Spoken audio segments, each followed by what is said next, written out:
প্ৰিয়সকল, এটা নাতিয়ে ককাকৰ ওচৰলৈ আহি সুধিলে, ককাদেউতা, যীশুৰ দ্বিতীয় আগমন বৰ ভয়ানক হ'ব নেকি বাৰু? যীশুখ্ৰীষ্টৰ দ্বিতীয় আগমন কেনেকুৱা হ'ব ককাদেউতা? সকলোৱে কৈ আছে যীশুখ্ৰীষ্টৰ দ্বিতীয় আগমনত সকলোবোৰ বিশৃংখল হৈ যাব আৰু ভয়ানক পৰিৱেশ হ'ব। এইদৰে সকলো লোকে কৈ আছে ককাদেউতা। সেই সময়ত কি হ'ব, কেনেকুৱা ঘটনা ঘটিব?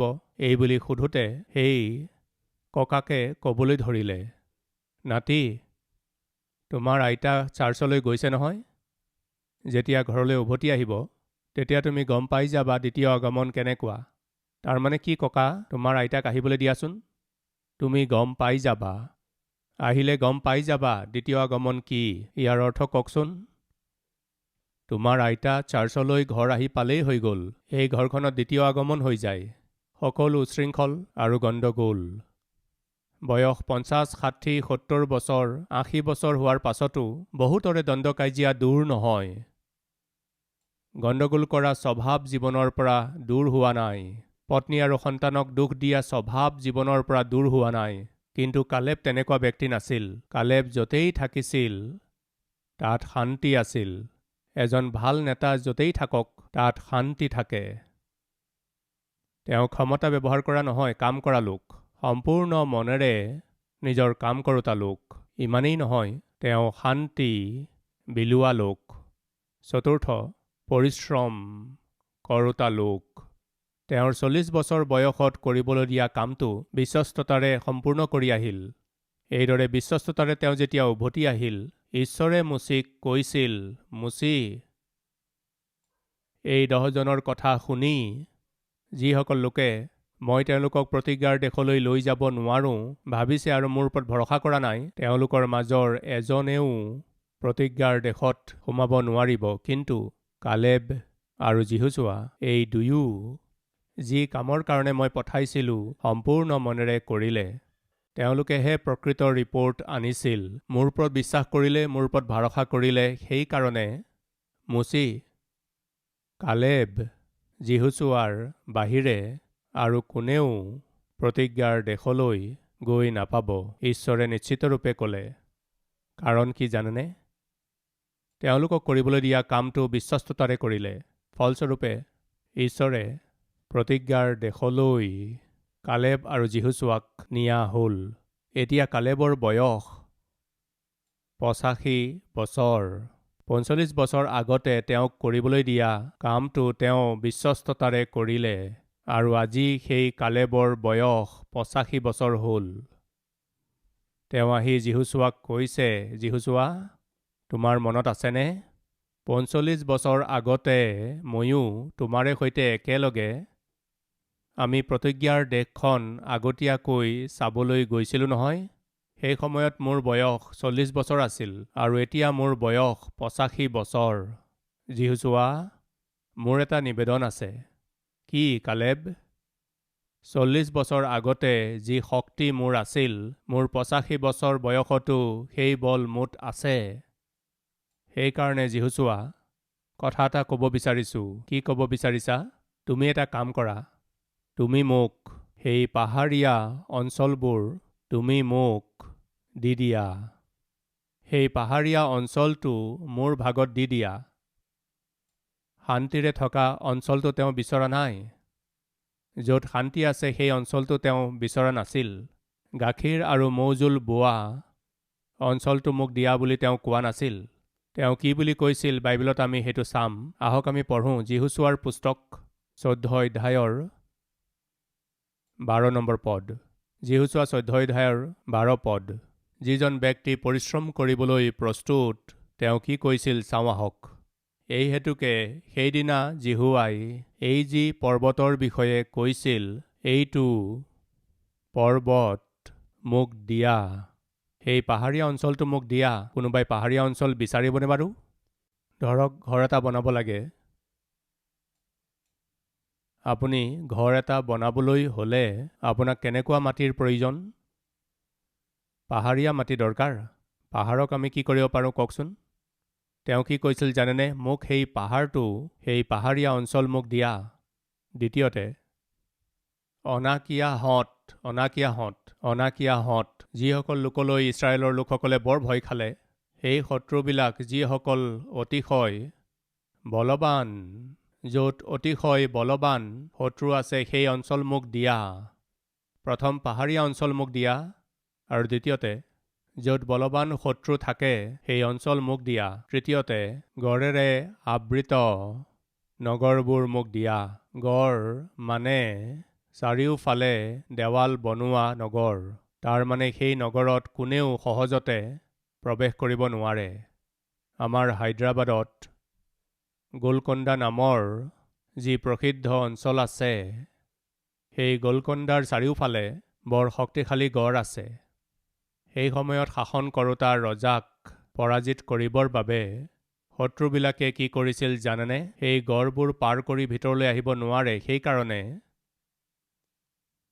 নিজৰ সৈনিকসকলৰ কিছুমানক আগতে পঠিয়াই গড়ৰ ভিতৰত থকা সেই ফাটেকৰ ওচৰত, ফাটেক খোলা বন্ধ কৰা লোকসকল যে থাকে, উপঢৌকন দি তেওঁলোকক ক'লে, যি সময়ত আমি এই গোলকণ্ডাৰ ওপৰত আক্ৰমণ কৰিম, আমি এই গড় পাৰ কৰি ভিতৰলৈ আহিব নোৱাৰোঁ, সেইকাৰণে আমি যেতিয়া আহিম ফাটেক খুলি দিবা, তেতিয়া আমি সোমাই আহিম। প্ৰিয়সকল জানেনে, সেই সময়ত গোলকণ্ডাৰ ওপৰত যিজন ৰজাই শাসন কৰি আছিল, তেওঁক বন্দী কৰিব পৰাৰ কাৰণ কি আছিল জানেনে? ফাটেকৰ ওচৰত পহৰা দি থকা লোকসকলক শত্ৰুৱে উপঢৌকন দি কিনি লৈছিল, যাৰ ফলত তেওঁ নিজৰ ৰাজ্য হেৰুৱাব লগা হ'ল। কালেবে কি বিচাৰিছিল জানেনে? গড়েৰে আবৃত নগৰ, মানে সহজতে যাক নিজৰ অধীন কৰিব নোৱাৰি সেই নগৰ, আৰু সেই পাহাৰীয়া অঞ্চল য'ত বলৱান শত্ৰু থাকে, সেয়া মোক দিয়া। তেওঁৰ কিমান বয়সত বিচাৰিছিল জানেনে? তেওঁৰ 85 বছৰ বয়সত। যেতিয়া বুঢ়া হৈ গ'ল, তেতিয়া ৰিটায়াৰমেণ্টৰ পাছত নিজৰ নাতিপুতিসকলৰ সৈতে সময় কটাব লাগিছিল, তেনেকুৱা বয়সত মহান নেতাই ৰিটায়াৰমেণ্ট নল'লে। প্ৰিয়সকল, বিশ্ৰাম ল'বলৈ নিবিচাৰিলে। সেই বয়সত তেওঁ কি সিদ্ধান্ত কৰিছিল জানেনে? নিজৰ সামৰ্থ্যক চেৰাই যোৱা কাম তেওঁ বিচাৰিলে। সেইকাৰণে কৈছোঁ, তেওঁ পৰিশ্ৰম কৰা লোক, চেষ্টা কৰা লোক, সম্পূৰ্ণ মনেৰে কাম কৰা লোক, আৰু এতিয়া সংঘৰ্ষ কৰিবলৈ প্ৰস্তুতি চলাইছে 85 বছৰ বয়সত। সেই বয়সতো তেওঁ বিচাৰিছে, মোক কাম দিয়া। আজিকালি ডেকাবিলাকক ঈশ্বৰৰ পৰিচৰ্যা কৰিবলৈ আহা বুলি ক'লে বহুত চিন্তা কৰে। চাকৰিৰ কৰাৰ সময়ত অন্ততঃ 2 ঘণ্টা ঈশ্বৰৰ বাবে দিয়া বুলি ক'লে বহুত কিবা কিবি ভাবে। সপ্তাহত অন্ততঃ 2 ঘণ্টা বা 3 ঘণ্টা ঈশ্বৰৰ পৰিচৰ্যাৰ কাৰণে দিয়া বুলি ক'লে বহুত চিন্তা কৰে। আছে নেকি কোনোবা আমাৰ মাজত ঈশ্বৰৰ সেৱা কৰিবলৈ, পৰিচৰ্যা কৰিবৰ বাবে, ঈশ্বৰৰ বাবে পৰিশ্ৰম কৰিবৰ বাবে 10 বাৰ চিন্তা কৰা লোক আছে নেকি? তেন্তে কালেবলৈ চাওকচোন। 85 বছৰ বয়সত যীশুছোৱাৰ ওচৰলৈ আহি কৈছে, মোৰ এটা আশা আছে। এই বয়সত তোমাৰ কি আশা আছে বাৰু? সেই পাহাৰীয়া অঞ্চল মোক দিয়া, য'ত অতিশয় বলৱান লোক থাকে, অনাকিয়াহঁত থাকে, সেই পাহাৰীয়া অঞ্চল লাগে। আৰু ইমানেই নহয়, গড়েৰে আবৃত নগৰ লাগে। কি কৰিবা কালেব এই বয়সত তুমি? জিহুৱা মোৰ লগত আছে, তেওঁৰ সহায়তেই য'ত শত্ৰুবোৰ থাকে, সেই হিব্ৰুন মই নিজৰ অধীন কৰি ল'ম। বয়স কিমান আছিল? 85 বছৰ। কি কৰিবলৈ তেওঁ বিচাৰিছে? পৰিশ্ৰম কৰিবলৈ তেওঁ বিচাৰিছে। বহুতো লোকে ক্ষমতা ব্যৱহাৰ কৰিবলৈ বিচাৰে, পৰিশ্ৰম কৰিবলৈ নিবিচাৰে। কিন্তু নেতাসকলৰ গুণ কি জানেনে? তেওঁলোকে নিজেও পৰিশ্ৰম কৰে আৰু আনকো পৰিশ্ৰম কৰিবলৈ শিকায়। প্ৰিয়সকল, 25 বছৰ আগতে মোৰ ওচৰলৈ এজন ডেকা ল'ৰা পৰিচৰ্যালৈ আহিল। সেই সময়ত স্কুটাৰ কাৰ নাছিল, চাইকেলেৰেই আমি পৰিচৰ্যালৈ গৈছিলোঁ। এইদৰে চাইকেলেৰে পৰিচৰ্যা কৰিবলৈ যাওঁতে কোনোবাই নহয় কোনোবাই চলাব লাগে, আৰু কোনোবাই পিছফালে বহি বস্তু ল'ব লাগে। এই ল'ৰাজনে কেতিয়াও চাইকেল চলোৱা নাছিল। আৰামেৰে বাইবেল হাতত লৈ পিছফালে বহিছিল। বাকী সকলোৰে হাতততো বহুতো বস্তু থাকিছিল, ড্ৰাম থাকিছিল, ছাউণ্ড বক্স, এম্প্লিফায়াৰ আদি থাকিছিল, কিন্তু এওঁৰ হাতত বাইবেলৰ বাহিৰে একো নাথাকিছিল। তাকে দেখি মোৰ এদিন খং উঠিল আৰু মই ক'লোঁ, শুনা, কালিৰ পৰা তুমি পিছফালে বহিব নালাগে, চাইকেল চলাব লাগিব। পিছফালে অন্য কোনোবা বহিব আৰু তেওঁ ড্ৰাম আৰু অন্য বস্তুবোৰ ধৰিব। তুমি চাইকেল চলাব লাগিব বুলি কওঁতে তেওঁ হাঁহিছিল। কিয় হাঁহিছা? তুমি কালিৰ পৰা চাইকেল চলাব লাগিব বুলি কওঁতে? মই চাইকেল চলাবলৈ নাজানো ভাই বুলি কৈছিল। তুমি ইমান ডাঙৰ হৈ গ'লা, এতিয়ালৈকে তুমি চাইকেল চলাবলৈ নাজানা, কি কথা? মই নিশিকিলোৱেই ভাই বুলি ক'লে। কিয় নিশিকিলা ভাই? এই বুলি কওঁতে তেওঁ ক'বলৈ ধৰিলে, ভাই আপুনি খং নকৰিলে এটা কথা কওঁ। কি হয় কোৱাচোন? মই চাইকেল চলাবলৈ শিকা হ'লে আজি কি হ'লহেঁতেন? কালিলৈ মই চাইকেল চলাব লগা হ'লহেঁতেন আৰু পিছফালে এওঁ বহিলেহেঁতেন আৰু এওঁৰ হাতত এম্প্লিফায়াৰ থাকিলেহেঁতেন, ই বহিলহেঁতেন, মই চলাব লগা হ'লহেঁতেন। তেনে তোমাৰ কথা কি হ'ল? মই তাকেইতো কৈছোঁ। শিকা হ'লে মই পৰিশ্ৰম কৰিব লগা হ'লহেঁতেন। পিছত বহাজনৰ আৰাম। নিশিকিলে সন্মুখৰজনে পৰিশ্ৰম কৰিব আৰু মই আৰাম পাম। তেন্তে পৰিচৰ্যালৈ কিয় আহিলা? আৰাম কৰিবলৈ নে পৰিশ্ৰম কৰিবলৈ? প্ৰিয়সকল, সেই ল'ৰাটো 20 বছৰৰ হোৱা স্বত্তেও চাইকেল চলাবলৈ নিশিকো বুলি কৈছিল, কাৰণ শিকিলে পৰিশ্ৰম কৰিব লাগিব, নিশিকিলে আৰাম কৰিবলৈ পাব। এনেকুৱা লোক কেতিয়াও আগুৱাই নাযাব। আজি তেওঁ পৰিচৰ্যাত আছেনে? নাই। খুব সোনকালে তেওঁ ওলাই গ'ল, কাৰণ আৰামৰ প্ৰতি তেওঁ আসক্ত হৈ পৰিছিল। তেওঁ আৰাম কৰিবলৈ বিচাৰিছিল। সেয়া ভাল কথা নহয়। যিসকলে পৰিচৰ্যাত ভাগ লৈ আছে, প্ৰভুৰ বাবে জীৱন যাপন কৰিবলৈ বিচৰাসকলে কালেবৰ দৰে কৰিলে কিমান যে ভাল হ'ব। 85 বছৰ বয়সত কি কৈছিল জানেনে? মোক পাহাৰ দিয়া। 85 বছৰ বয়সত কি কৈছিল জানেনে? যিকোনো কঠিন কাম মোক দিয়া। যিটো কোনেও কৰিব নোৱাৰে সেইটো মোক দিয়া। যিটো কাৰো দ্বাৰা হোৱা নাই সেই কামটো মোক দিয়া। প্ৰিয়সকল, মই পঢ়া শুনা কৰি থকাৰ সময়ত মিছনেৰীসকলৰ বায়'গ্ৰাফী মই যেতিয়া পঢ়িছিলোঁ, সেই সময়ত মই কি প্ৰাৰ্থনা কৰিছিলোঁ জানেনে? প্ৰভু, আমাৰ ভাৰতবৰ্ষৰ যিটো অঞ্চল বৰ কঠিন, শুভবাৰ্তা প্ৰচাৰ কৰিবলৈ যিটো বৰ কঠিন আৰু প্ৰত্যাহ্বানেৰে পৰিপূৰ্ণ ঠাই যদি কিবা আছে তেন্তে তালৈ মোক পঠাওক প্ৰভু। মই তালৈ গৈ পৰিচৰ্যা কৰিম, এইবুলি মই ডায়েৰীত লিখিলোঁ। ইংলিছত এই কথাটো লিখিলোঁ, Send me to the darkest spot on this earth. I want to go and serve you there. যিটো আটাইতকৈ কঠিন অঞ্চল, তালৈ মোক পঠাওক প্ৰভু। মই তালৈ গৈ পৰিচৰ্যা কৰিবলৈ বিচাৰিছোঁ। ঈশ্বৰে নিজৰ মহান আঁচনিৰে সৈতে আৰু নিজৰ অনন্ত জ্ঞানেৰে সৈতে মই ক'ৰবাত দূৰ কোনো গাঁৱলৈ গৈ পাহাৰীয়া অঞ্চলত পৰিচৰ্যা কৰিবলৈ বিচাৰিছিলোঁ, কিন্তু ঈশ্বৰে মোক আনি এই হায়দৰাবাদত পৰিচৰ্যা আৰম্ভ কৰিলে। ঈশ্বৰে বিচাৰিছিল এই অধম সেৱকৰ দ্বাৰা গোটেই জগতৰ ভিতৰত আটাইতকৈ ডাঙৰ মণ্ডলী আৰম্ভ কৰিব লাগে। সেইকাৰণে ঈশ্বৰে তেওঁৰ অনুগ্ৰহেৰে মোক ইয়ালৈ আনিলে। প্ৰিয় ভাই আৰু ভনী, জীৱনত মহান নেতা হিচাপে, অনেকক নেতৃত্ব দিয়া হিচাপে, অনেকৰ বাবে আদৰ্শ হ'বলৈ ইচ্ছা কৰিছেনে? তেন্তে কষ্ট কৰিবলৈ শিকক, পৰিশ্ৰম কৰিবলৈ শিকক, সংঘৰ্ষ কৰিবলৈ শিকক। যিটো কৰিবলৈ দিয়া হৈছে তাক সমস্ত মনেৰে কৰিবলৈ শিকক। প্ৰিয়সকল, এটা কথা ক'ব বিচাৰিছোঁ। টেক্সাছত সাগৰৰ পাৰত এখন দেৱাল আছিল, তাৰ নাম হৈছে গেলভেষ্টেন চি ৱাল। এইটোৱেই নাম। সেই গেলভেষ্টেন চি ৱালখন কোনে বনাইছিল জানেনে? এজন মহান ইঞ্জিনিয়াৰ, যাৰ নাম হৈছে জৰ্জ ডব্লিউ বস্কে। জৰ্জ ডব্লিউ বস্কে নামৰ এই ব্যক্তিজনে সেই চি ৱালখন, তাৰমানে ঢৌ আহি তালৈকে আহিলে বৈ যাতে নাযায় তাৰ বাবে এখন দেৱাল বনাই মানুহৰ বাবে সুৰক্ষা প্ৰদান কৰাৰ কথা চিন্তা কৰি এজন কণ্ট্ৰেক্টৰৰ সৈতে একেলগে দুয়োজনে কৰিলে। তাৰ পাছত আন এখন ঠাইত যেতিয়া তেওঁ এডাল চিৰি নিৰ্মাণ কৰিবলৈ গ'ল, অৰেগেন নামৰ স্থানত তেওঁ যেতিয়া চিৰি নিৰ্মাণ কৰি থাকোঁতে এখন টেলিগ্ৰাম পালে। সেই টেলিগ্ৰামত কি লিখা আছিল জানেনে? জৰ্জ, এটা দুৰ্ঘটনা ঘটিল। কি হ'ল? তুমি যে নিৰ্মাণ কৰিছিলা সেই গেলভেষ্টেন চি ৱাল পৰি গ'ল।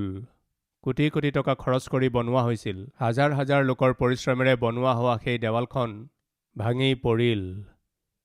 এই কথা শুনি জৰ্জ শান্তিৰে সেই ব্যক্তিজন চিৰি বনাবলৈ যে গৈ আছিল, সেই কাম কৰিবলৈ গৈ থাকোঁতে, জৰ্জ বুজি পাইছানে? তোমাৰ দ্বাৰা নিৰ্মাণ কৰা হোৱা গেলভেষ্টেন চি ৱালখন পৰি গ'ল, সেই দেৱালখন পৰি গ'ল। তেতিয়া জৰ্জে তেওঁৰ ফালে চাই ক'লে, মই নিৰ্মাণ কৰা হোৱা সাগৰৰ সেই দেৱালখন পৰি গ'ল নেকি? হয় জৰ্জ, টেলিগ্ৰাম আহিছে। তেতিয়া তেওঁ ক'লে, সেইখন নপৰিব, সেইখন পৰাৰ চান্স অকণো নাই। কিয়, কি কাৰণে? মই তাক সমস্ত মনেৰে সম্পূৰ্ণ আন্তৰিকতাৰে পৰিশ্ৰমেৰে সৈতে সেইখন বনাইছিলোঁ। সেইখন পঢ়াৰ চান্সেই নাই। সেইখন থিৰে থাকিবৰ কাৰণে বনাইছিলোঁ, পঢ়িবৰ কাৰণে নহয়। নহয় জৰ্জ, টেলিগ্ৰাম পাইছোঁ জৰ্জ, সেইখন পঢ়ি গ'ল। সেইখন পঢ়াৰ চান্সেই নাই। কি কাৰণে? মই জানো সেইখন মই কেনেকৈ বনাইছোঁ, কিমান পৰিশ্ৰমেৰে মই বনালোঁ, সম্পূৰ্ণ মনেৰে নিৰ্মাণ কৰিলোঁ। পঢ়াৰ চান্সেই নাই। কিন্তু আচৰিত কথাটো হৈছে সেইদিনা পঢ়াখন গেলভেষ্টেন চি ৱাল নাছিল, অন্য কোনো স্থানত অন্য কোনো দেৱাল পৰিছিল। সেই টেলিগ্ৰামখন জৰ্জৰ ওচৰলৈ আহিল, কিন্তু জৰ্জে অকণো ভয় নকৰিলে। কাৰণ জানেনে? তেওঁ ব্যাকুল নহ'ল। কাৰণ জানেনে? বিশ্বাস। বাইবেলে কৈছে বিশ্বাস কৰা লোক ব্যাকুল নহয়। কাৰ ওপৰত বিশ্বাস? নিজৰ কামৰ ওপৰত বিশ্বাস। তেওঁ কৰা কাৰ্যৰ ওপৰত তেওঁৰ ভৰসা আছিল। কাৰণ তেওঁ জানিছিল সম্পূৰ্ণ মনেৰে সম্পূৰ্ণ শক্তিৰে মই সেই কামটো কৰিলোঁ। প্ৰিয়সকল, কালেবে জানিছিল ৪৫ বছৰ আগতে সম্পূৰ্ণ মনেৰে পৰিশ্ৰমেৰে যাত্ৰা কৰি তেওঁ কৰিবলৈ দিয়া কামটো তেওঁ সম্পূৰ্ণ কৰিলে। এতিয়া তেওঁৰ বয়স ৮৫ বছৰ হ'ল।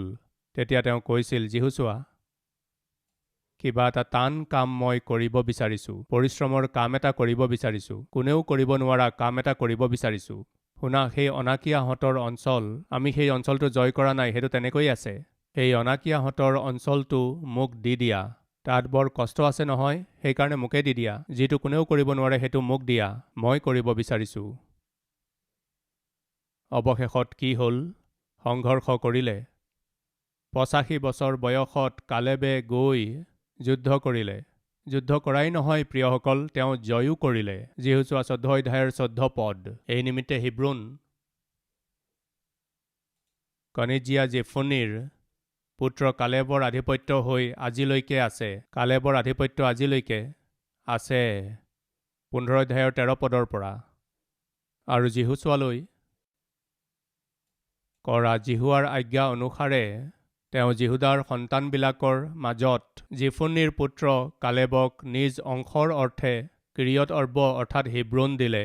সেই অৰ্ব অনাকৰ পিতৃ আছিল। আৰু কালেবে তাৰ পৰা অনাকৰ বংশৰ চেচয়, অহিমন আৰু তলময় নামেৰে অনাকৰ এই তিনিজন পুত্ৰক দূৰ কৰিলে। পাছে তাৰ পৰা তেওঁ দবিৰ নিবাসীবিলাকৰ অহিতে উঠি গ'ল।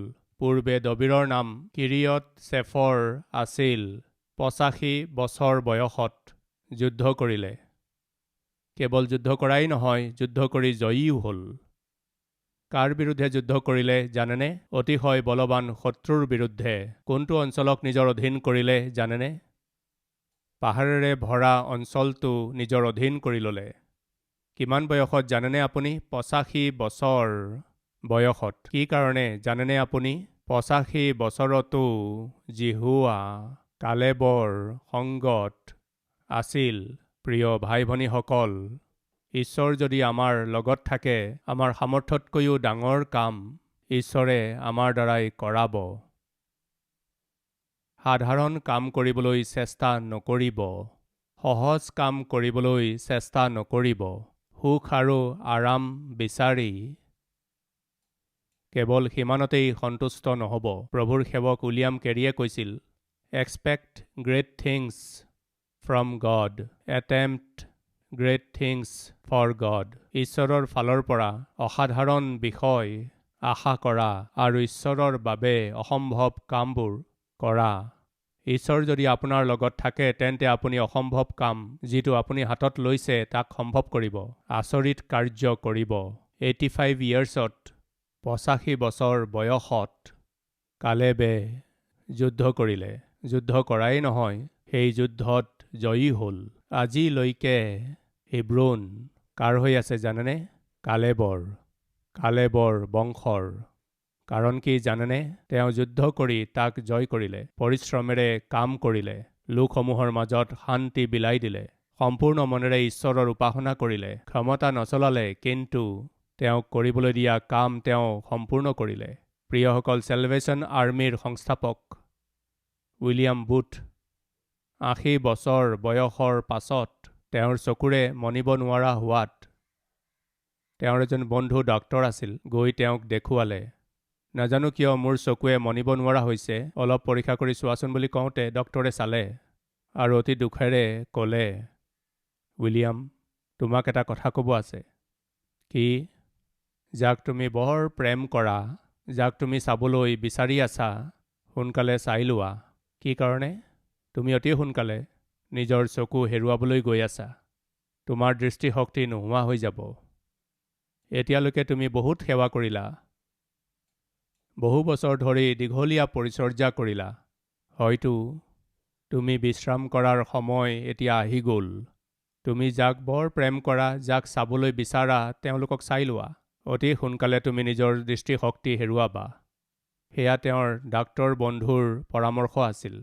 তেওঁ লাহেকৈ চকীৰ পৰা উঠিল। উঠি যাওঁতে উইলিয়ামক সেই ডাক্তৰে ক'লে, গৈ আছা, কি কৰিব বিচাৰিছা? তেওঁ কি ক'লে জানেনে? ভাই, ইমান বছৰলৈকে দুয়োটা চকুৰে সৈতে মই পৰিচৰ্যা কৰিলোঁ। পৰিচৰ্যা কৰিবৰ বাবেই মই নিজৰ জীৱন প্ৰভুক দিলোঁ। এতিয়া তুমি কৈ আছা, অতি সোনকালে মোৰ দৃষ্টিশক্তি নোহোৱা হ'ব।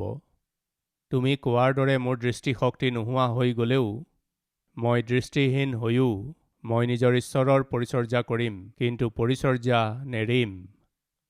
প্ৰিয়সকল, ৮০ বছৰ বয়সত উইলিয়াম বুথে কি কৈছিল জানেনে?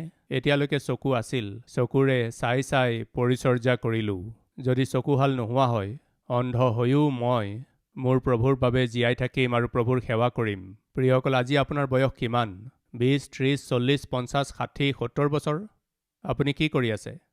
মই অন্ধ হৈ গ'লেও প্ৰভুৰেই সেৱা কৰিম।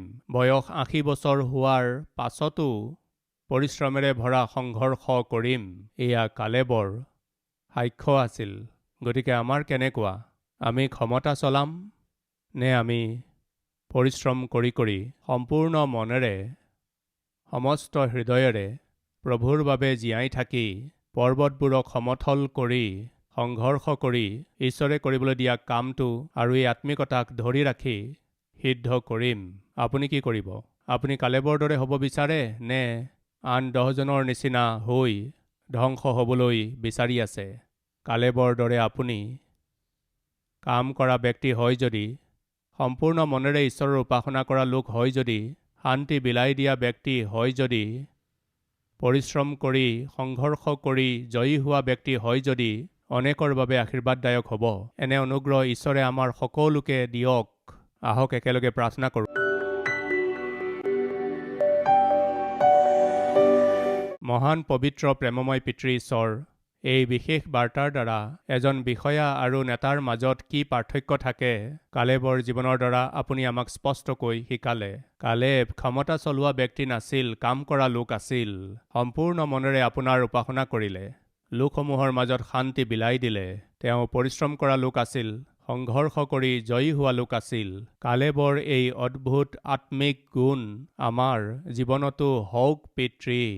আমাৰ বয়স যিমানেই নহওক, আমাৰ অৱস্থা যেনেকুৱাই নহওক, আমি লাগিলে যি পজিশ্যনতেই নাথাকোঁ, যি পদবীতেই নাথাকোঁ, পিতৃ কালেবৰ নিচিনাকৈ আপোনাৰ মহিমা কৰি কৰি আপোনাৰ সৈতে যিকোনো বয়সত আপোনাৰ পৰিচৰ্যা কৰিবলৈ মন আমাক দিয়ক। অনেকৰ বাবে পিতৃ আমি যাতে আশীৰ্বাদদায়ক হ'ব পাৰোঁ। পিতৃ আমাৰ মৃত্যুৰ পাছত আমাৰ পাছৰ প্ৰজন্মৰ বাবে আশীৰ্বাদবোৰ থৈ যাব পাৰোঁ, তেনে আশীৰ্বাদ কৰক। যীশুৰ নামত মাগিছোঁ পিতৃ, আমেন।